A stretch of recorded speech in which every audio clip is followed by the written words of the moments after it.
runaways, and that's why Jason Moss called him. He was trying to do his book on, well, actually, he's originally trying to do a paper on serial killers, and he turned it into a book because he and Gacy just had so much fun together. What he would do is he would write letters and start corresponding as the perfect victim. Yeah. You know, he's like a teenage guy with sexual identity confusion. Mm-hmm. And Gacy, did Gacy bite on that? Oh, brother. So then he started recording his phone calls with JWG. Man, he brought out the cut crown at one point and came at him like a harpoon, man. Yeah, I tell you how ignorant I was about the prison system. I was just wondering, do the guards and stuff like that treat you nicely, or do they, are they mean to you, or are they your friends? Are they mean to you? No, well, first of all, they're only doing a job. They're fairly professional. Yeah. My attitude when I came in here is that they were not my enemy. Because my argument is with the courts. I'm fighting the court system, and it's a political court system. So therefore, I treated them with the same respect that they give to me. I think it's just like on a one-on-one situation. I get along with them. Of course, that's against the inmate code.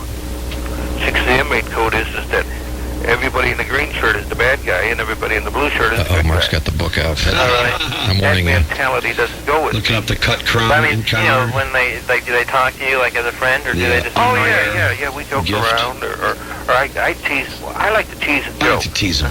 I get on people all the time. I get on. If I I'm find a cra- weakness in you, I'm I will crazy. tease out of you. I'm crazy. That's always been my way of dealing with time. After 14 years. But I tease these guys. Like when they come in a grumpy mood, I say, you didn't get laid last night. Yeah. Or things like that. Or when they get real smart with me, I just tell them, get on your knees and get on it. I talk that way to the officer. That's cool. Well, I even told the ward. That's cool. Do you get along with him? Does he like you, or? Well, yeah. Don't forget, they monitor us all the time. We're under a camera most of the time. Same thing with the visiting area. You're not in a regular cell. You're like in a. Is there a TV? I'm in a cell. Single man cell. Oh, you don't have a partner? Yeah, I think that was one of your questions if I had sex with another inmate. No. You never had? No. Why is that? If I had sex with one of my visitors, yes. You did? Yeah. You have visitors. You You ever could do perked that? up on that? Well, anything is possible. You did? But this individual wanted it because, see, like you, he's fascinated. He was intrigued by the adventure and the experience and the danger of it. I said, nobody will ever believe that it happened. And I had a female do it once, and then I also had a male do it. They wanted to go down on me.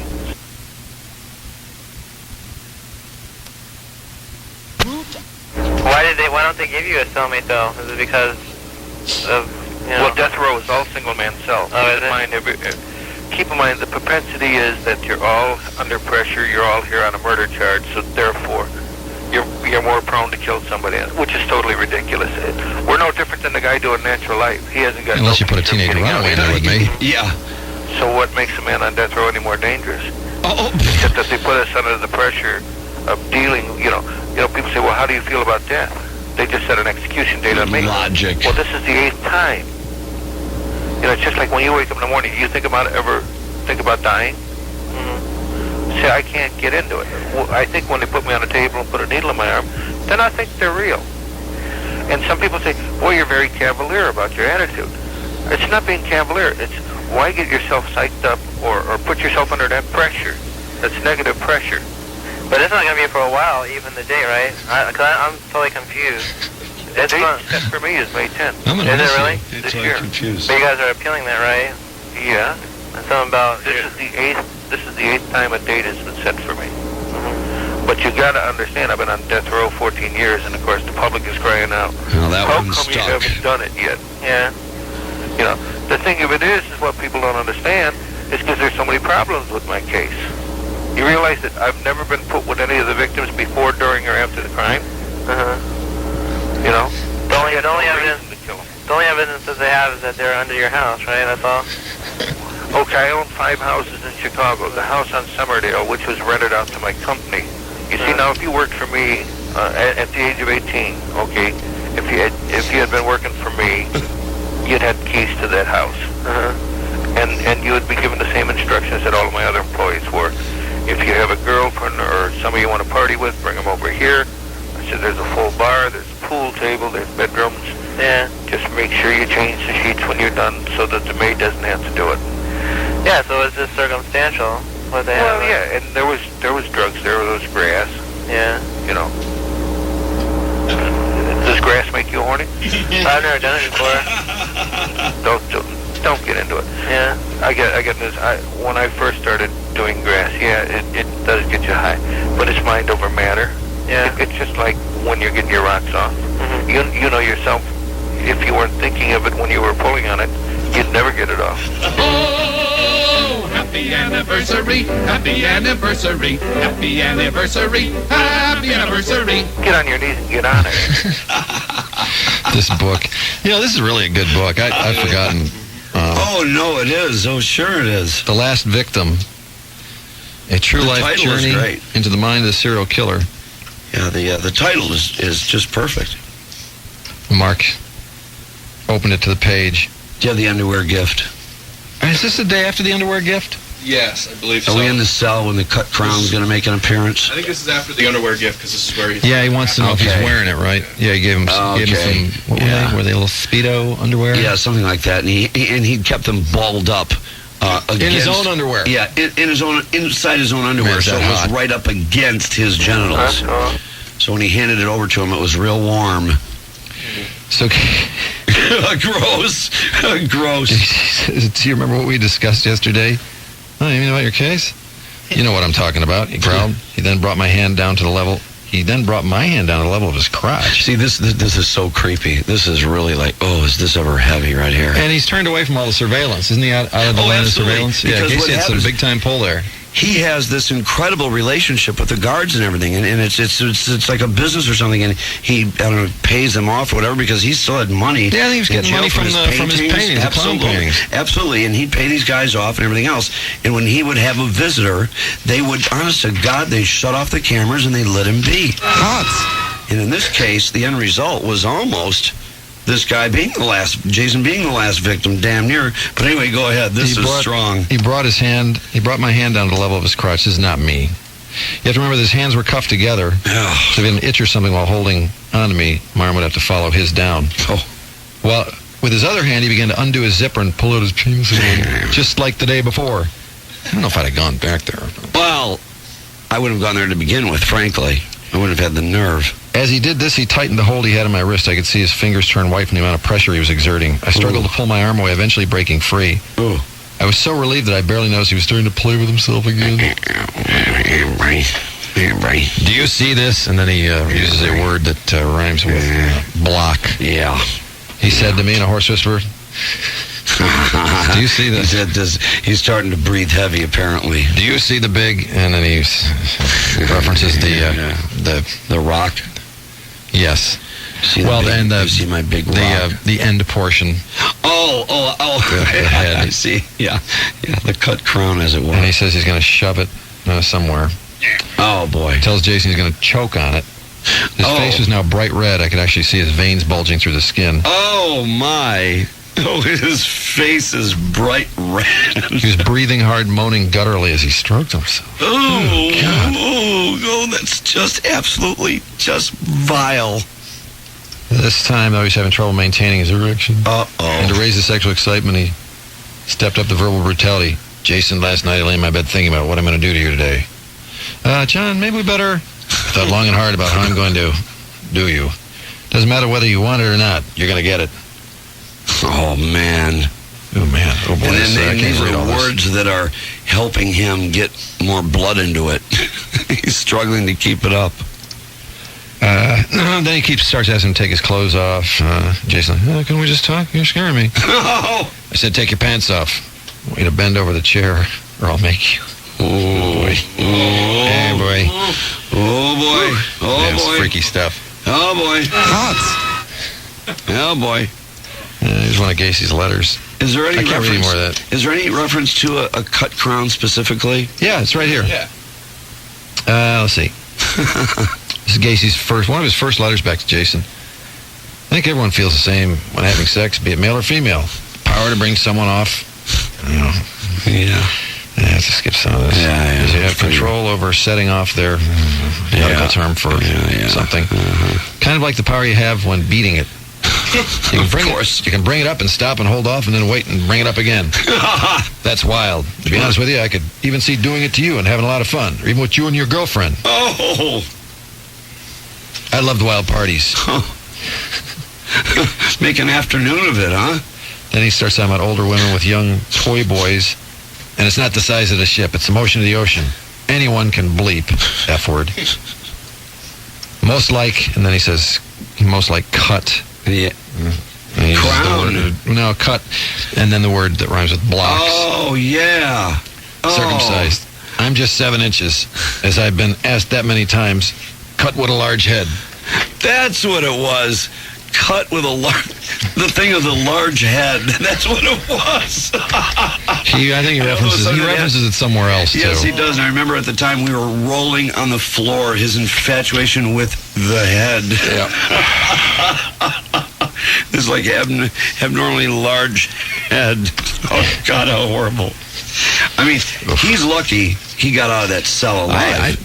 I mean, it got remember at one point in there. That's true. I mean, I almost have trouble believing it, but I guess it's true. I don't know, because as that story goes, I mean, eventually, he gets a hold of him, and boy, he almost didn't have any say in the matter with the proceedings, and remember, it looked like he was going to actually kill him and every other thing. Yeah, I didn't even know. Well, no, it's horrible. We have Monday Night Football. Yeah, it's ready to roll. Oh, okay.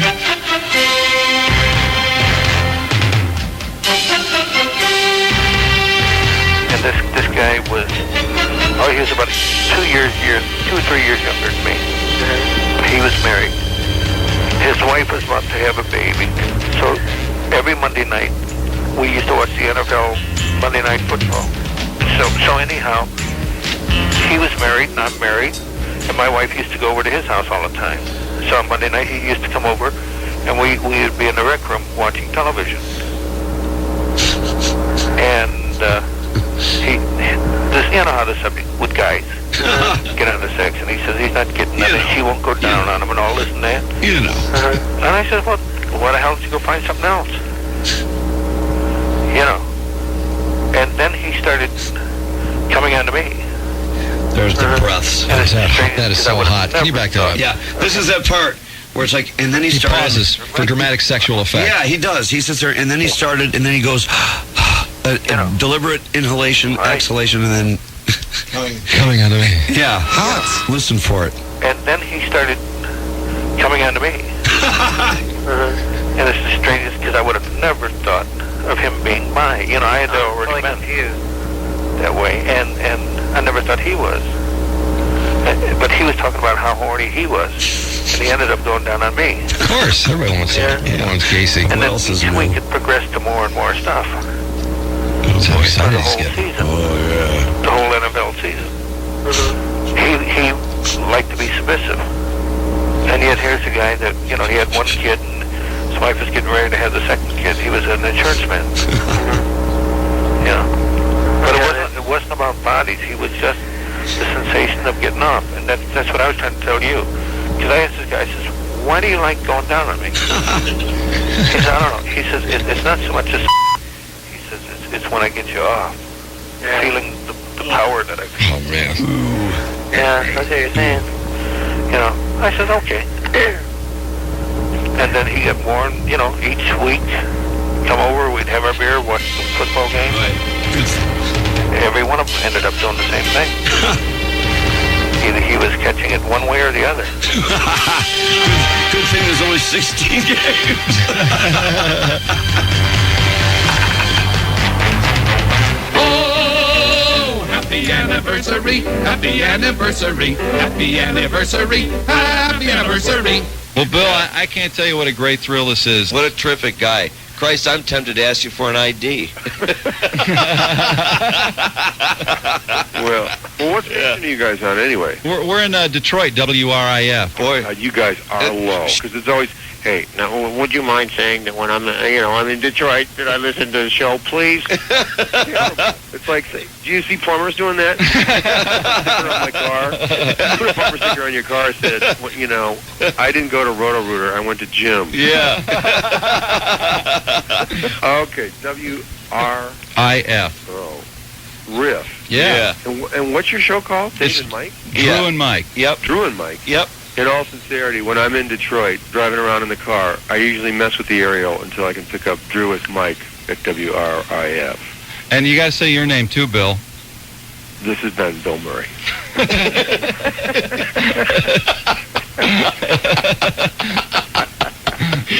Oh, that's beautiful. Take the rest of the day off, fellas. This is another Riff Rock concert. It's time to play. Look, guys! Ozfest 2002, presented by PlayStation 2. Ozzy. 101 WRIF Detroit.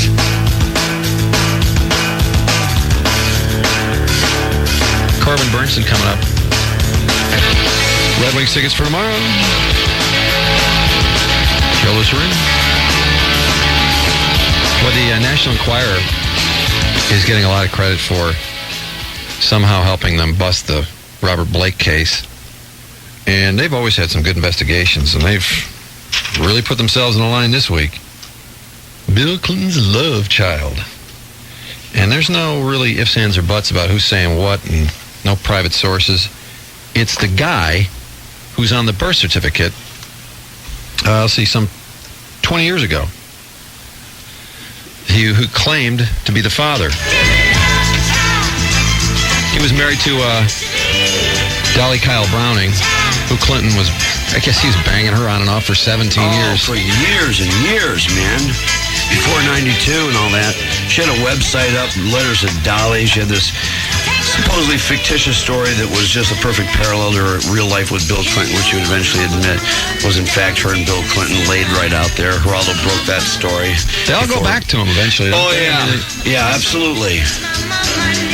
Well, she really came to our attention at their high school reunion while he was president. Yes. I think it was their 30 year or something, and she went and called him a bastard, and Secret Service were on her like in no time, surrounding her, ready to take her out. That's right. And Bill said, oh, no, it's all right, it's all right. Yeah. It turned out she'd been threatened by some people close to him that she better shut her trap. That's it. And she hadn't said anything yet. Right, she was getting ready. So Bill pulled up a couple chairs and told Secret Service to back off. I know. A little talk, and it came Two up. chairs all just together, just the two of them, Nobody from, 80 feet from them. It came up in the Paul Jones depositions. Thank God I made some notes that night. He actually took notes after the incident because he had a feeling, it's going to be a problem. And he referred to his notes in the deposition. He takes notes on something. I mean, I know it. It's just takes notes, files affidavits. Boy, that he didn't screw somebody. Man, that was some kind of a period, wasn't it? Wasn't that He's amazing. But the funny thing is, they have pictures of this kid. Dolly Kyle Browning, there's really no debate over whether or not they had an affair. That's not even, I think he even acknowledged it in one of these depositions, and she said absolutely. And now her husband says, that she and Clinton had their affair long after he married her. Mm-hmm. And that they were having a lot of sex around the time her baby was conceived. And he wasn't having much sex with her. He was pretty well cut off. He knew something was up. I think that you're amazing. The other weird thing is she tried to have the child born on August the 19th. She tried to get labor-induced on Bill Clinton's birthday. Which is, that is really, these women are weird, man. This is a Bonnie Lee Backley type thing. I mean, people induce labor, God, for medical reasons, this, that, and the other, not to try to sit there and bang the baby right on the birthday of Clinton. God, man. The kid's 20 now. He's 6'2", 230 pounds. Same height and weight as Clinton. Yep. And the same posture. Yep. And he's left-handed like Clinton. Mm-hmm. And he's carrying a lot of weight. Of course, Bill is always fighting his weight. And the early pictures of him, honest to God, swear to God, you look at his, well, first of all, on the cover of the magazine, the hair, the eyes, the eyebrows, the whole facial structure is Bill to a T. And then on the inside, you just look at the eyes and the eyebrows and that portion, and I mean to tell you, it's just a replica. It really is. So why is this coming out? Because Paul Pearson, who married Dolly Kyle Browning and was supposedly the genetic father of this kid, is kind of down in his luck, and it appears that he sold the story to the Enquirer. I don't know. I guess he's been pretty pissed off about this whole thing for a long time. And he doesn't know that he's not the father. He admits there's been no DNA test. Yeah, well, that's because Bill's DNA testing never works out so well. Well, you think the kid looks like him, too? Yeah, in this picture, I think he does. Don't you? Well, first of all, in any of the pictures, if you look at just the eyes and the eyebrows, which is usually a good measure for anybody that you're trying to wonder if somebody's a sister or brother of somebody or whatever, that's usually your best gauge when comparing pictures. It really is. And you see it always in that comparison there. Well, Bill, Clinton doesn't have to answer to anybody now. He's not going to say a word about this. No, absolutely not. And because that's the facts, he won't. He'll let it go by, but we know.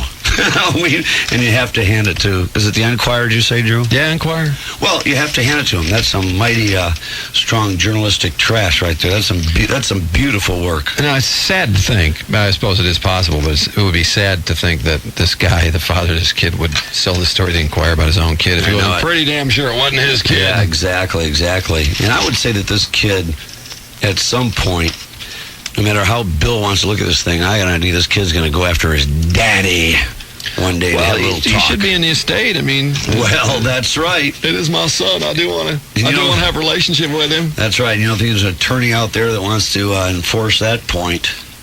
He is, in fact, part of that. He's 20 years old, though, so there's nothing anybody can really be forced to do. Yeah, well, that's except true. back He's out of child the range. support. Well, hey, if there's a dollar to be made, they make it. That's true. Another funny story near there, the Sally Jesse Raphael. Turns out she hired a loose-lipped chauffeur. Oops. Oh, brother. He never was really loose-lipped before, but he was her chauffeur for 20 years, and she just blew him out. Uh-oh. And he's pissed. Well, that's a long time. Yeah.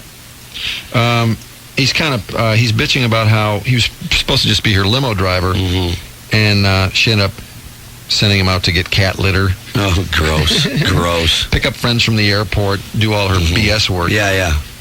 And he goes on and on about how badly she was constantly berating her husband. Now, how henpecked this guy was. Is he coming out with all of this as a result of being fired, or is he fired because of coming out with this first? Oh, no. He got fired, and so he's blowing off steam. Why was he fired to begin with after 20 years? I think I'm not sure exactly. I think he didn't want to do some of the things she was making him do. Oh, okay. Oh, no, actually it had to do with he needed some time with his family, and I think he wasn't allowed to take vacation when they were taking vacation, and he had an emergency, and they just said, well, screw you. She just wasn't very concerned about his life. Okay. Well, this is what happens. This is the grisliest part of all. Man, when you fire some of these people, when these Hollywood people fire people like that, butlers, what have you, they come running with books and stuff every time. What sickened him the most was what happened during the September 11th terrorist attack. A bunch of us went to Sally's to watch the news. It was horrendous, as everyone knows. But Sally was still thinking of herself. She had me take her out for a manicure and pedicure that afternoon because she knew no one else would be there and she could get right in. No. It was disgusting. Oh, that's horrible. I know. Oh, God, is that bad? Ouch. Oh, jeez. September 11th, major fight because John left the table early. Yeah, boy. I got home about 2 o'clock in the morning, hopped in the jacuzzi with my wife. But that's another story. I guess who... oh, man, that's something. Guess who they think Nicole Kidman is hooked up with now? I can't believe this. Let me think. Well, first of all, I know that she's had some little rendezvous with George Clooney, but it's not George, is it? Okay. I don't know. Tobey Maguire from Spider-Man. This guy really pulls the women, doesn't he, Mark? Yeah, he does. How does he do it? Must be a seems like such a huge twerp dick. to me. He plays the shy guy. He plays the loser kind of type. He He's must so be a big wimpy dick. looking. He must have a big dick. Oh, Jesus, that looks like her son. What in the hell are you talking about? That looks like would be her son. He's 26, I think. She's 34. But doesn't it look even more extreme Well, than that? he looks about 18. Really? Yeah. Oh, definitely. I don't think he has any pubic hair yet. Yeah, just peach fuzz. In these photographs, these particular photographs, she looks like she could be 45, and he looks like he's like 17 in these pictures. Oh, Jesus. The partying Backstreet boy. Yeah. They say he's fallen off the wagon. He was sneaking those little airplane Jack Daniels Oh, yeah. those into his little bottles. Coca-Cola, as they say, at the Fairway to Heaven charity golf tournament. He went to all this trouble to get these miniature Jack Daniels, and they were like, well, why don't you just take a buzz? And no, I can't do that. And then they say by the end of the day, he was just wild. Bastard. He'd hoot and holler every time a celeb like Alice Cooper or Dweezil Zappa would putt in a 2-footer.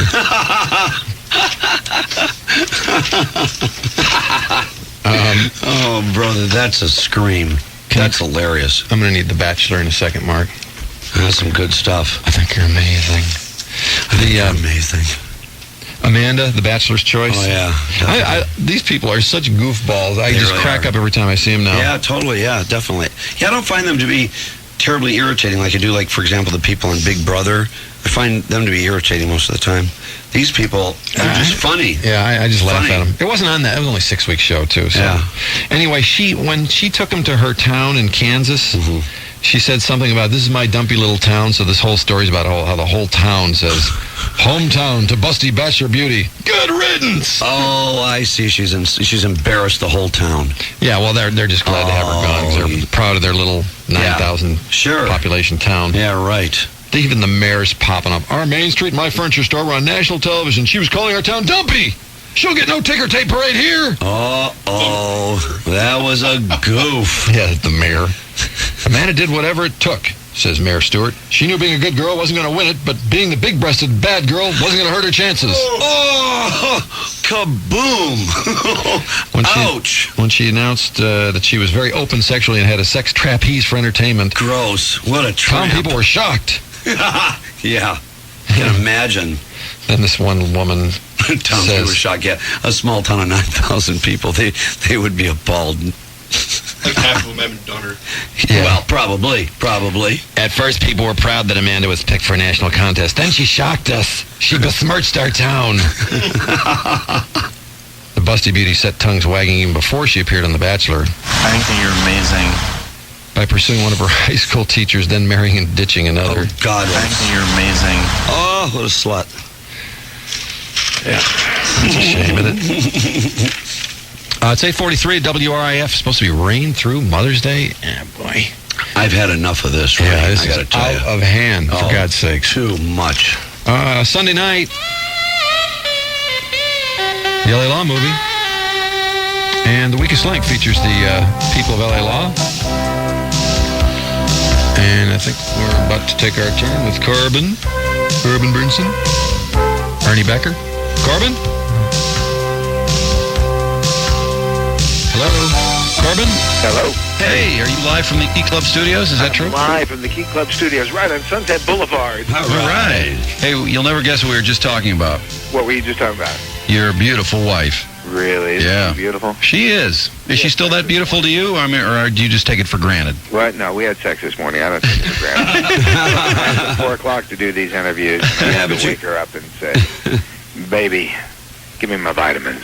She is remarkably beautiful. Yeah, I will. she is. Yeah. She's getting more beautiful as she gets older too, which is amazing. Boy, that's something. You bastard, Corbin. Yeah, isn't that something? Yeah, I get to sleep with her every night. Isn't that cool? Yeah, you really got it working. Hey, now on the LA Law movie, is Arnie still is getting the sluts lined up? Is he still the womanizing? Yeah, he is. But unfortunately, in this movie, he's getting a divorce from a beautiful woman. So he's in the middle of a nasty divorce, his own divorce, and. Yeah, I think at the end of this movie, he's probably going to decide he's gay because it's not worth it anymore. Never. Not Arnie. That's the sequel. How was it to be back with all these people? It was fabulous. It was a great group of friends, good actors, and so many levels. It was fun to go back. It was good to go back and see everybody and do everything that we used to do, but also to work with all these people again. I mean, it was a wonderfully talented cast that I sometimes I forgot how much fun it was to do that. I mean, I've done some stuff in between where you look at some of these actors and say, wake up. So it was great on many levels, and it was a wonderful script and a standalone good project.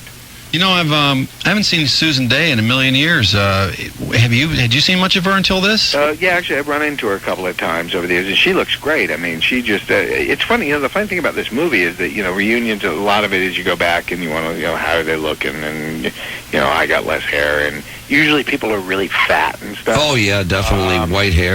But that's not in this case. Everybody, you'll be surprised. Everybody actually looks better, I think, than they did when the show was on the air. And actually, they feel more right for their characters. Well, what's that all about? Is that the Botox and collagen? I'm not sure what it is. I do know that the course of during a series, if you really look at actors, you want to do a good, interesting study. Look at actors in the fall after they've been in Tahiti and crap over the summer. Mm-hmm. You know, when they start their new shows and the new episodes, they look great. Then check them out in these final episodes. I mean, go look at Sam Waterston right now. Sam Waterston will be thrilled with me now, won't he? Yeah. Oh, who cares? Yeah, right. Now, Harry Hamlin, I was trying to remember, was he sexiest man alive during L.A. Law? He was. He was on the cover of People magazine, the sexiest man alive. Now, how hard was he to live with on the set? Harry's cool. Harry's an easygoing guy. You know? Even when he was... I like Harry. Harry's a good guy. Well, being sexiest man alive and being cool about it must have added up to a lot of women for him. Yeah, wasn't he was like with Nicolette Sheridan or something? Oh, that's right. He was getting some good tang during those days. Yeah, I don't think it's hard to top Nicolette Sheridan, isn't it? She was pretty sexy. I gotta say. Michael Tucker and Jill Eikenberry are in the movie, correct? Yeah, that's correct. Yeah. Are they introducing any new sex positions or anything like that? No, they're in an interesting thing. They're in the middle of a guru session or something, and they're all their money is being taken and you know, it's funny, this show, because I'm a divorce attorney. I'm in the middle of my own nasty divorce. Michael Tucker is a tax accountant, and he's in the middle of his finances being absolutely destroyed by a swindler. Oh. So it's great in that way. No, because there are a lot of sex. There's not. I hate to say there's not a whole lot of sex in this thing. There is some sex. You do the Weakest Link is on before the LA Law movie Sunday night. Was that pretty competitive? That was very competitive. Let's just say that you watch it and you decide, but I'm not thrilled. Oh, sorry to hear that. No, it was a good show. It was fun to do, but let's just say the smartest person didn't win. Are you a big trivia guy? I'm a pretty good trivia guy. Right. Yeah, I would have thought that I would do very well on that show.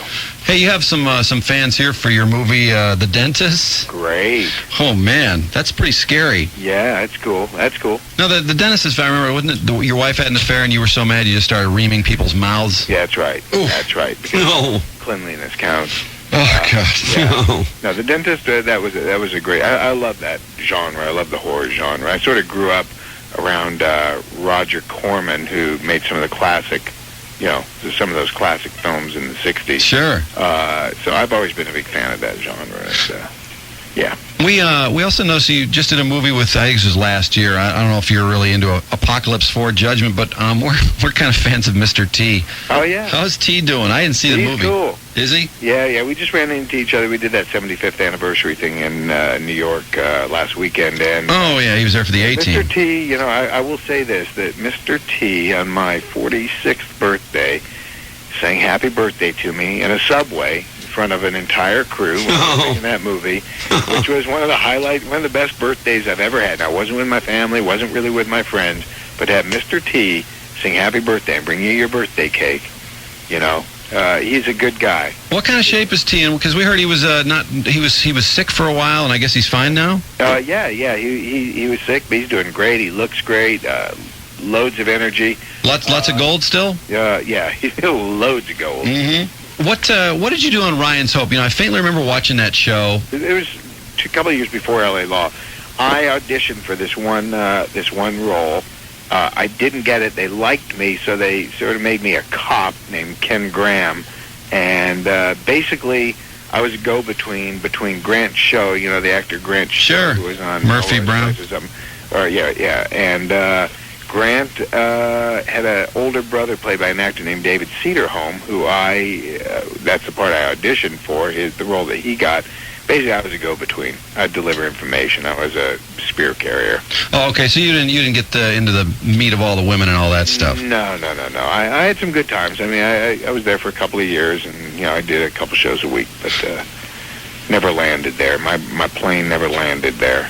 Boy, you've been in some great episodes of a lot of different shows. So we were talking about your Seinfeld episode where you kind of take George out on national TV. Right, that's right. I'm kind of a touring actor. I like to stop in places and try a bit of this and a bit of that. What'd you do on Larry Sanders? Because I saw that on your thing, but I couldn't. Larry Sanders, I played myself, and it had to do with the security. I was scared about the security that he had on the stage, as I recall. I never saw the Larry Sanders episode. Oh, no kidding. I just ran into Gary the other day, Gary Sham. Oh, that was the greatest show in the world. And I actually asked him to. This is show business. I ran into Gary, who I've known, and I said, people keep saying that Larry Sanders episode I did was great. And he said, yeah, you were great. I said, can you give me a copy? He said, it'll be out on video soon. Go buy it. Yeah. Now you can buy all the shows now, even. They're giving us the rap signal. We're looking forward to seeing you, though, Sunday night. Weakest Link in the LA Law movie. Yeah, it's going to be a big night. Do something, snuggle up with somebody who you knew in the 80s, even if it isn't your wife or girlfriend, and have some fun. See you, Corbin. See ya. Thanks. I think you're amazing. Drew and Mike in the morning. These guys are so lazy, they probably take a dump in the tub. On 101 WRIF Detroit. The Riff. Trying to slim down and you just can't get that last little bit done. Maybe you need Dr. Roche. You're troubled by fatty deposits on your thighs, hips, and legs, and you can't get rid of them with diet and exercise. Call Dr. Roche and find out about permanent solutions for this problem. Get the confidence and shape you need. www.drroche and Mr. Stress with Traffic. Hey, boy, is it windy out here, just so you know. 94 eastbound after Thank you. Fred. Huh? Thank you. Yeah. I didn't know that. Well, I didn't know it was going to be this stupid windy. It's blowing the car all over the road. It's horrible out here. And it's cold as hell because of it. But anyway, the 94 eastbound after Fred W. Moore Highway got an overturned tractor trailer, fuel tanker in the right side ditch. Right lane is totally blocked off by police. That's backed up almost a mile. Then you got 94 eastbound at E-Course Road. Road construction there now as the lanes all shifted. Everything's backed up to Belleville Road because of that. Then Lapeer Road, northbound after Brown Road, is closed completely for an accident investigation. Then 94 eastbound after 275, you got a disabled truck right smack in the center lane, so that's backed up to Haggerty. Then 75 southbound before Southfield Road, got an accident there on the right side. That's bumper to bumper forever. So all of a sudden, the day is wrapping up with all kinds of accidents on a Friday. Plus, it's windy, did I tell you? That's a hell of traffic. Trudy's brought to you by Rock Financial. Call Rock Financial today for your easy answer home loan. Don't have perfect credit? That's okay. Call 1-800-731-ROCK. Modeling is not the best profession for Crystal Mikula because the twin from Buckley, who was on probation for that monstrous hissy fit she and her sister got into aboard a flight to Hong Kong, causing the plane to land, has now been sent to prison for 6 months because... You tell them I didn't do nothing wrong. Quiet.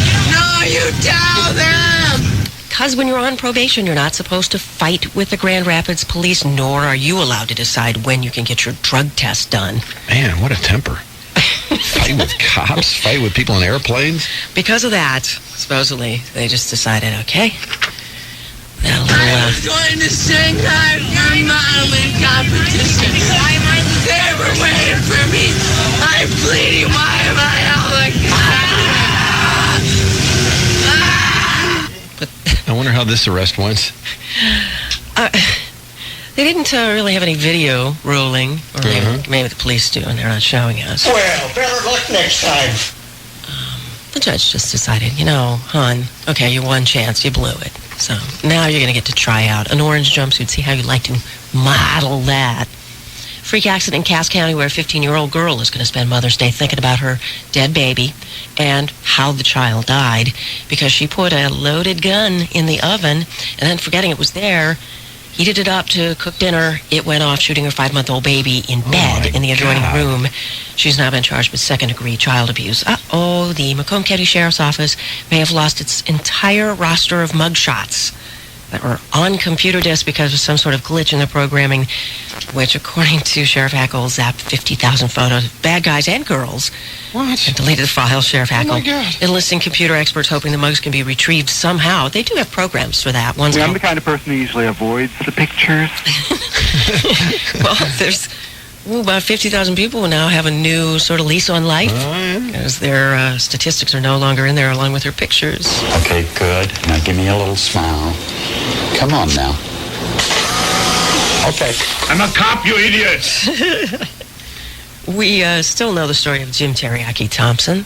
He's a former Free Press wrestling writer who had a penchant for hiring young boys to torture him. He was brought back from Oregon because he split his halfway house and took off across state lines, which is against his probation. And when he fled there, he never notified the people that he was living near that he was a sex offender, which is against another rule. So Teriyaki Thompson is back, investigators say. He's going to court today. During our investigation, Jim Thompson actually bragged to investigators that he would never be cured and he would continue his contact with young boys. And as a matter of fact, he has done that.